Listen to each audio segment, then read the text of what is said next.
Good morning, children. Children, today we are going to do a new chapter in English grammar. That is chapter 6, subject and predicate. Children, we have done sentence. What is a sentence? So, children, many students say a sentence is a group of words. It is correct, but it's incomplete. You should always say a sentence is a group of words which should have complete meaning. Otherwise, what will happen, children? We have so many group of words. So, are they meaningful? No. So, if it has some meaning in it, then only it is a sentence. So, we are not talking about any sentence here, but we are talking about subject and predicate. But it is connected to sentence only. Why? Because a sentence is divided into two parts, that is subject and predicate. So let us learn what is it. See children, complete sentences need a subject and predicate. What is a subject? It tells about who or what the sentence is about, or simply you can say subject is about whom we are talking. Okay, and what is predicate? It tells us about the subject, or you can say it tells what the subject does or is. Let us see example. Mr. Parks is our principal. So children, ask a question to yourself. Whom we are talking about here? We are talking about Mr. Parks. So it is subject. And what we are talking about the subject? What we are talking about Mr. Parks? That he is our principal. So is our principal will become predicate. In the same way, Max and Ben are in 3rd grade. So children, again ask a question to yourself. Whom we are talking about here? Max and Ben. So it is subject. And what we are talking about Max and Ben are in 3rd grade. So it will become predicate. Third one, the waitress dropped the tray of food. Whom we are talking about here? The waitress. So it is subject. What we are talking about the subject here? Drop the tray of food. So it will become predicate. So in the same way children, the dogs in our neighbor's yard barked all night. Many students have confusion that only the first two words are the subject. No, just concentrate whom we are talking about here. Are we talking about the dogs in the street? Are we talking about the dogs in our home? No. Which dogs we are talking about? We are talking about the dogs in our neighbor's yard. So all these words are subject. And barked all night will become predicate. Ali and I studied for a science test.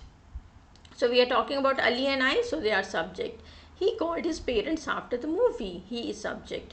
All of the kids in the gym laughed. So which kids we are talking about, children? Kids in the school, kids in the park, kids in the garden, kids at your home? No. We are talking about all the kids in the gym. So it is subject. Now again children, what is subject? The naming part of a sentence is the subject. It tells who or what the sentence is about. And predicate, the telling part of a sentence is the predicate. It tells what happened. Okay, like the rabbit ate the carrot. Whom we are talking about here? The rabbit. It is subject. And what we are talking about the subject? Ate the carrot. So it is predicate. Okay children. Now number A. Two parts of a sentence. I have told you a sentence is divided into two parts, subject and predicate. Okay. Now look at this sentence. Children play. Children, whom we are talking about here? Children. So it is subject and play will become predicate. We can easily divide this sentence into two parts. The first part names what the sentence is about, that is children. And this part is called subject. And the second part says something about the subject, that is play. So this part is called predicate. Now take this sentence children. A large tree is growing in the park. So whom we are talking about here children? A large tree. So it is subject. And rest of the sentence will become predicate. Okay. What is the sentence about? A large tree. So a large tree is the subject. What have we said about the subject? Is growing in the park. So it is the predicate. Now children, all sentences, whether they are statements, questions or commands, can be divided into these two parts, the subject and the predicate. Children, you have learned all the 4 kinds of sentences. assertive sentence, interrogative sentence, exclamatory sentence and imperative sentence. So everywhere you can find subject and predicate. Now this, children, this box is very important. You have to learn it. The first part of the sentence that tells what the sentence is about is called subject. And the second part of the sentence that says something about the subject is called predicate. So children, I have told you a sentence is divided into two parts, a subject and predicate. So subject is the first part and the predicate is the second part. But when I am saying subject is the first part, it doesn't mean that subject is present only in the beginning.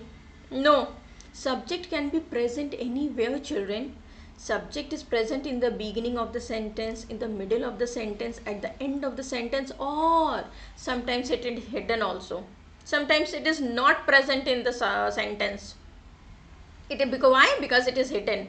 I will explain you with example, okay, after the slide. The subject may be just one word, or it may consist of more words. Similarly, the predicate may also be just one word or made up of more words. Just now, children, we have seen examples. Okay, it can be one word, two words, three words, more than it. Fine. Now, subject is a command sentence. Now let us look at a command sentence. Wash your hands. So children, it is an imperative sentence. Why? Because the instruction is given, order is given, command is given. Wash your hands, stand up, sit down, close the door, shut down the computer. Fine. So children, here when the instruction is given, we don't write you. Because it is understood, I am talking to you, it is understood. So every time we don't say you wash your hands, you sit down, you get out, you come in, you do this, you do that. We don't say you all the time. Fine. So here you is hidden. So you is subject. In this sentence, the subject is not stated. Why? Because it is understood. This sentence actually means you wash your hands. So you is understood, children. No need of writing every time.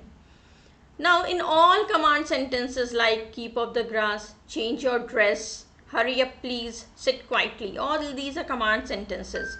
So here the subject you is understood, children. So when question will come like this, you will write you or you will just cross it.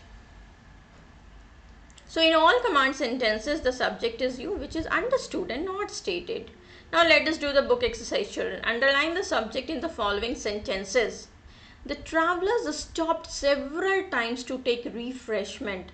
So whom we are talking about here, children? The travelers. All the members of the team played well. Children, whom we are talking about here? All the members. Which members? Of the team. So you have to underline all. Against the wall stood a long ladder. Children, whom we are talking about here? The wall. No, we are talking about here a long ladder. Just now I have told you, subject can be anywhere, in the beginning, in the middle, at the end, or sometimes hidden also. The leader of the party went alone to the top. So only, will you underline only the leader? No. Which leader? Of the party. The leader of the party is the subject. Many students do this mistake. They will underline only the first thing, the leader. Which leader? The leader at your home, the leader in your school? No, the leader of the party. And many students, they leave the articles also. Suppose it is written the travelers, so you have to underline the also. You have to underline a and the, all the articles. Okay, don't leave the articles, children. Now number 5, my ambition is to become a heart surgeon. So what is the subject here? My ambition. These children's favorite indoor game is chess. So will you write only these children's? No, you have to write these children's favorite indoor game, okay? Because you children, please think what we are talking about. Okay, don't underline the incomplete words. Do not speak ill of anyone. So children, we can see it is a command sentence. So there is no subject, or the subject is hidden, that is you. So we will not underline anything. Number 8, most people in the countryside lead a simple life. So whom we are talking about here? Most people.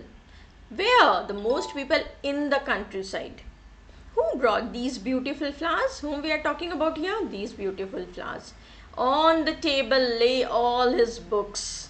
So we are talking about here all his books. Now what you have to do here? You have to supply the subject in the following sentences. If no subject is needed, just put cross. Dash lives in a den. You can write the name of any animal, but most appropriate is lion. Children, why I have written lion and not lions? Because it is written lives. Fine. When we are writing singular noun, we have to give singular verb. In the same way, Dash are fond of eating carrots. We know rabbits. Why I have written here rabbits, not rabbit? Because it is R. You have to take care of the verb, children. Capital of China, Beijing. Beijing is the capital of China. Don't make the beach dirty. So children, you can see it is an imperative sentence. It is a command sentence. So we will just put a cross mark, and please write D in capital letter because we start a sentence with capital letter. Dash was known as the saint of the gutters, as you can see in the picture, children, Mother Teresa. Number 6. Dash has scored the highest number of runs in test cricket. Again you can see the picture, Sachin Tendulkar. Dash, do not talk loudly near the patient. So again put cross mark, children, because it is an imperative sentence, and D should go in capital letter because we start a sentence in capital letter only. Number 8. Dash gives the meanings of words we know, dictionary. Number 9. Children, you can write mobile also. As you wish computer also. They can also give the meanings if you will ask them. So most appropriate answer is dictionary. What is celebrated on 5th September? Teachers Day. Who is a very cunning animal? Fox. You can write jackal also. Okay. Now here you have to supply the predicate in the following sentences, children. The Republic Day. Children, you can write the Republic Day is our national festival, or the Republic Day is celebrated on 26th January every year. Children, please change the sentence. Don't write what is written here. Okay, please write your own sentences. The Himalayas are covered with snow. The Himalayas are a range of mountains, or the Himalayas is the most beautiful mountain ranges of the world. A year has 365 days. A year has 52 weeks. A year has 12 months. Okay, anything you can write. She is a beautiful girl. She is the most beautiful girl in the class. She is very intelligent. She is the most famous girl in the class. The Bible is the holy book of the Christians. It is raining heavily today. It is very sunny day. Anything you can write, children. Okay. A large crowd could be seen in the rallies. You can write any other sentence. The poem is very big. The poem is too long. The poem is very difficult to understand. The poem was beautifully recited by the girl. The forest was very dense. The forest has lots of animals. The forest was so dense that the sunlight could hardly reach the ground. The English question paper is very difficult. The English question paper is very easy. Anything you can write. Now, grammar activities. Some subjects are given in column A and predicates in column B. Ask the students to match them in any way they like to produce really funny sentences. For example, the kite cancelled the class. Is it possible? No. But children, it is a fun activity, so you can write anything. Like column A, the snake. The snake roared loudly in the jungle. Is it possible? No. But you can write anything. The tiger quickly went into the hole. The teacher brought noodles for us. Okay, then the waiter cancelled the class. Anything you can write, children. Make it funny. So ask the students to give you one sentence each. 64 funny sentences possible. 8 at the 64. That is why 64 is written. This activity will give a clear idea of how the subject and the predicate relate to each other. So children, it is one activity you can do at your home. So for 1 minute we will do revision, children. A sentence is divided into two parts, subject and predicate. Subject tells us about what or who we are talking, and predicate tells about the subject. Children, if you have understood, very good. If you have not understood, kindly watch the video again. Okay children, thank you. Have a nice